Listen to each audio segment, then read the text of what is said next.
Buenas noches, bienvenidos a Crónicas del Crimen, el lugar donde exploramos los misterios más oscuros y enigmáticos que la historia y la criminología tiene para ofrecer. En el vídeo de hoy conoceremos a la familia Chávez López y el caso de los chacales de Ecatepec. Antes de comenzar, no olvides suscribirte para estar notificado de los próximos vídeos que subamos. ¿Preparado? Vamos con el crimen. En la mañana del 2 de diciembre de 1991, la atención de un mariachi que regresaba a su casa después de trabajar durante toda la madrugada del sábado se vio desviada hacia la presencia de un niño pequeño que deambulaba por la calle. Una vez superada su sorpresa inicial, se dio cuenta que aquel niño era Alejandro, el hijo menor de la familia Chávez López, sus vecinos. Al observar al niño desde lejos, notó que su ropa estaba sucia y manchada de lodo, pero al acercarse, descubrió que en realidad estaba cubierto de sangre. La situación se volvió cada vez más confusa, y sin saber cómo actuar, buscó a su esposa para que lo ayudara. La tranquilidad inusual en la casa de la familia Chávez López, junto con las puertas abiertas, levantaron sospechas de que algo terrible había ocurrido allí. Rápidamente informaron a las autoridades de seguridad del vecindario, pero al llegar se dieron cuenta de que la escena superaba sus capacidades y requería la intervención de la policía. Los agentes llegaron a la elegante casa de 2 pisos en la calle Volcán, ubicada en el barrio Jardines de Morelos, en la colina de Ecatepec, Estado de México, y se encontraron con una escena espeluznante, llena de signos de violencia. Los cuerpos de un matrimonio y 3 niñas yacían en el piso superior, mientras que el único superviviente era el hijo menor, Alejandro. Aunque Alejandro no tenía conciencia de lo que había sucedido, se convirtió en la clave para iniciar una de las investigaciones más desafiantes que la Policía Judicial de México jamás había enfrentado.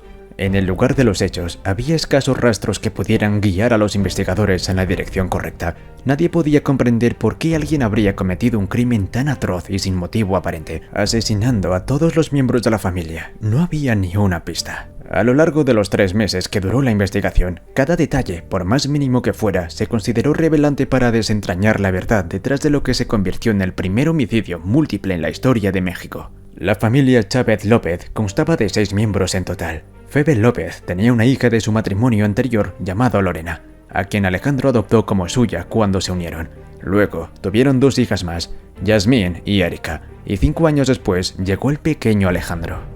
A pesar de la mala reputación del barrio que eligieron para vivir, la familia Chávez López decidió establecerse allí, manteniendo la esperanza de que algún día el lugar mejorará. Construyeron una llamativa casa de 2 pisos con techo a 2 aguas, que destacaba entre las más modestas de la zona.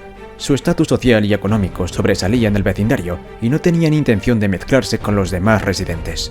Alejandro, el padre de la familia, era dueño de 2 escuelas que su esposa Febe ayudaba a administrar, a pesar de que ambos tenían títulos de profesores. Se dedicaban a otros negocios y eran aficionados a comprar, restaurar y vender autos antiguos estadounidenses. Su habilidad para los negocios los convirtió en una familia acomodada, y Alejandro era un padre protector para su esposa e hijos. Las niñas tenían prohibido relacionarse con los niños del vecindario para evitar que se percibiera que pertenecían al mismo nivel social. A pesar de vivir en Jardines de Morelos, sus actividades se desarrollaban fuera del barrio. Lorena, la hija mayor de 13 años, estaba bajo la vigilancia especial por parte de sus padres, quienes estaban preocupados por su edad y el inicio de las relaciones sentimentales. Aunque se sentía asfixiada, Lorena conocía las reglas de la casa. A pesar de la distancia percibida por los vecinos, la familia Chávez López era conocida por su unidad y trabajo incansable.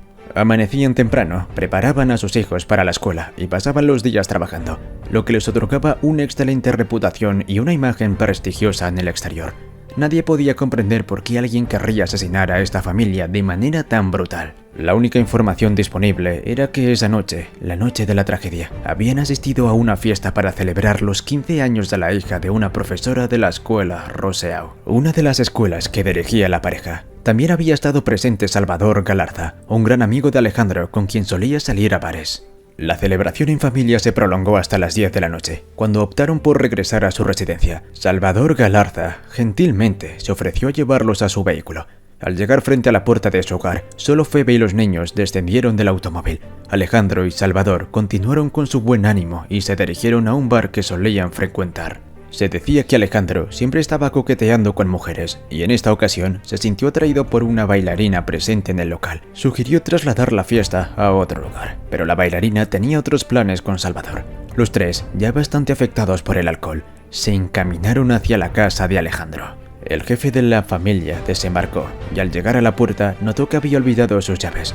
En lugar de tocar la puerta para que alguien la abriera, optó por trepar por el balcón que conducía a las habitaciones en la planta alta. Entró a través de una ventana y se dirigió a la habitación principal, donde Phoebe y el joven Alejandro dormían. Despojándose de su camisa, se precipitó en la cama junto a su esposa. Despertó más tarde alarmado ante un repentino ataque por parte de un agresor desconocido. Phoebe había sido amordazada, por lo que sus gritos resultaban inútiles. Nadie podía escucharla. A pesar de los intentos de la pareja por defenderse, las puñaladas que recibieron los dejaron luchando por sus vidas. Las hijas fueron las próximas víctimas. La mayor, Lorena, sufrió abusos antes de ser asesinada. La más joven, Yasmín, y Erika, de 10 y 8 años respectivamente, fueron silenciadas con los cordones de una zapatilla y el cable de una lámpara. El pequeño Alejandro, de 3 años, fue el único sobreviviente. Durante el forcejeo entre sus padres y el agresor, sufrió un corte en la axila y un golpe en la cabeza que lo dejó inconsciente durante un tiempo. Cuando finalmente despertó por la mañana, se acercó a sus padres, intentó despertarlos, pero no obtuvo respuesta. Luego se dirigió a sus hermanas, quienes estaban en un estado de shock y no respondían. El pequeño Alejandro, de 3 años, descendió las escaleras y salió a la calle a través de la puerta principal. Alrededor de las 8 de la mañana, un vecino mariachi que viajaba junto a la casa de los Chávez López vio al niño sucio y solo en la calle. Intentó obtener información, pero el niño apenas podía articular unas palabras. Dijo que un doctor había operado a su madre, pero esta no despertaba. El mariachi y su esposa se alarmaron ante lo que parecía un suceso extraño en la casa y contactaron a las autoridades policiales.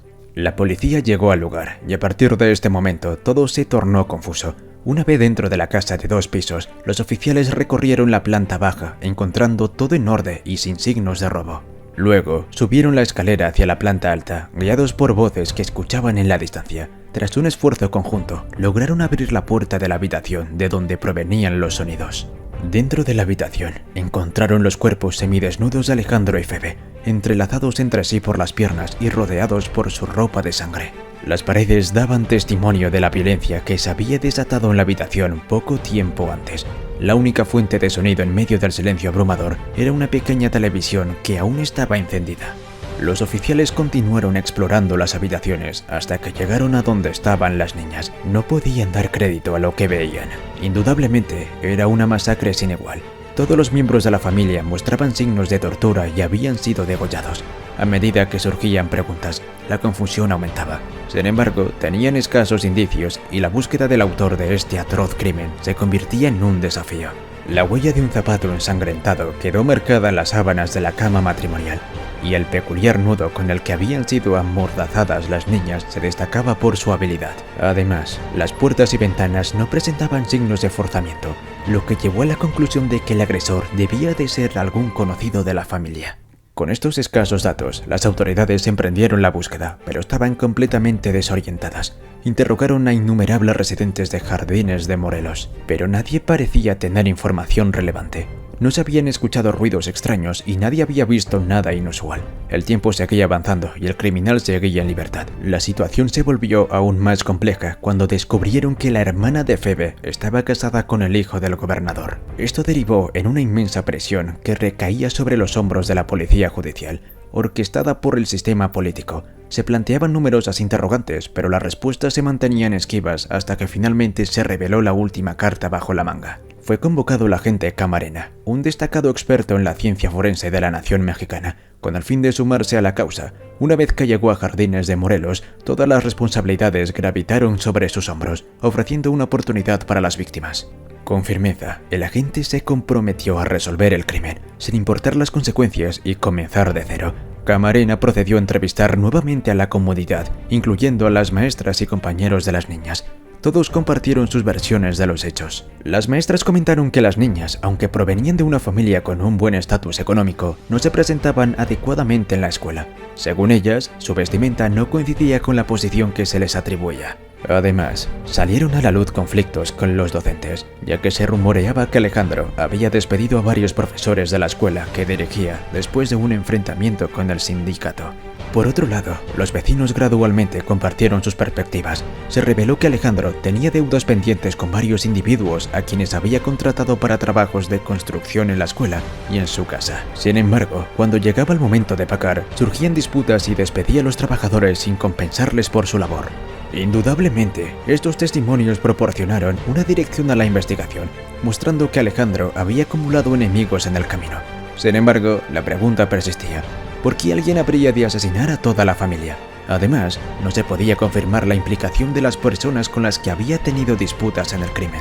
Por lo tanto, los avances iniciales se difuminaron. Aunque Camarena no estaba dispuesto a rendirse, debía encontrar un nuevo enfoque y explorar todas las posibles variantes. Camarena dirigió su atención a la familia de las dos víctimas adultas. La familia de Alejandro parecía desinteresada en descubrir la verdad detrás de la tragedia. Uno de sus hermanos asumió la gestión de las escuelas que el matrimonio había dejado. En contraste, la familia de Phoebe estaba completamente comprometida con esclarecer el caso.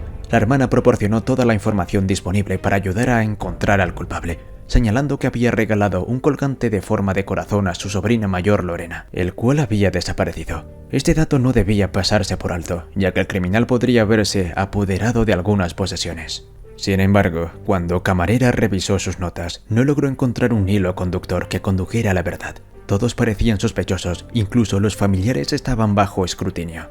Los investigadores centraron su atención en el hermano de Phoebe cuando recordaron que el joven Alejandro repetía una y otra vez que su madre fue operada por un médico y ya no despertó. Surgió la sospecha de que su propio hermano, quien era médico, podría ser el culpable, pero esta teoría se desmoronó debido a la falta de pruebas. Entonces, como si cayera del cielo, sonó el teléfono.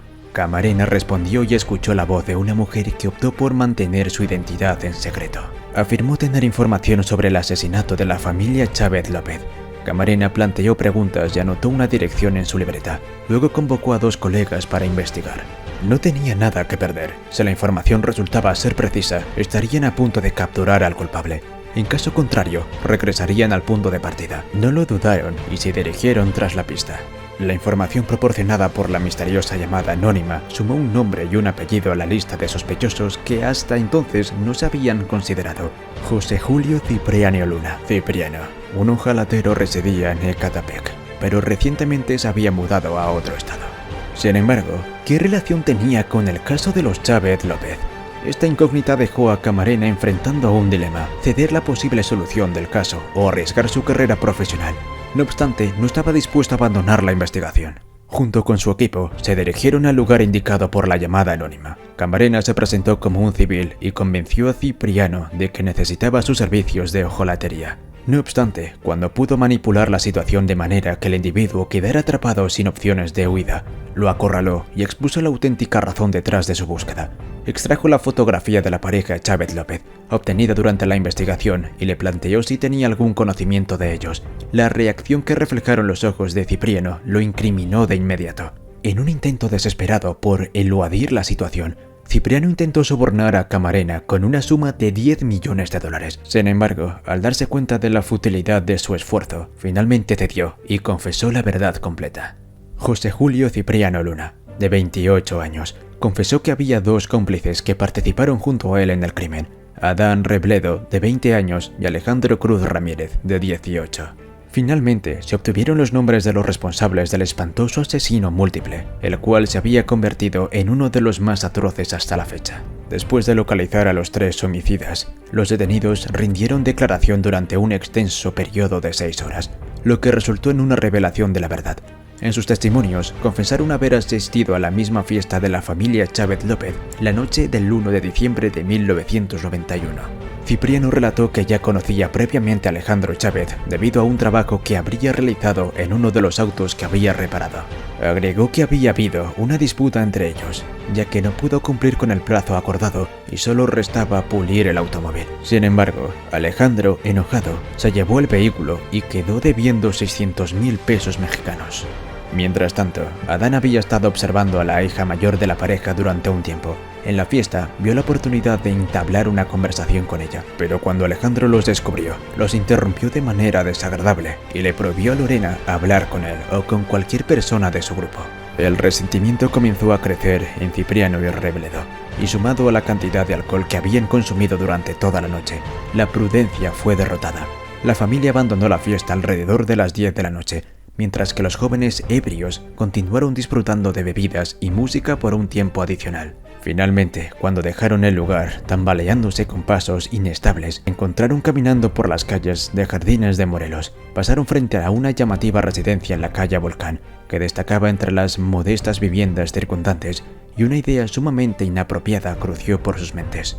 Decidieron infiltrarse en la casa, subieron las escaleras sigilosamente y sugieron el sonido de una televisión. Al ingresar en la habitación principal donde Phoebe y Alejandro descansaban, este último, aún medio ebrio, se abalanzaron sobre ellos y sin mediar palabra alguna, los atacaron brutalmente. Mientras Cipriano apuñalaba una y otra vez a Alejandro, Adán inmovilizó a Phoebe para evitar que pidiera ayuda. Cerca de la cama donde ocurrió la brutal matanza, descansaba su cuna el pequeño Alejandro. Intentaron resistir y después de un violento enfrentamiento también atacaron a Alejandro Cruz Martínez, quien se unió a su búsqueda de venganza. Dirigiéndose a la habitación de Lorena, la inmovilizó con los cordones de una zapatilla y perpetró un acto atroz. Luego, ingresó a la sala donde dormían las niñas más jóvenes. Las sometió, silenciándolas con ataduras, y las sometió igualmente.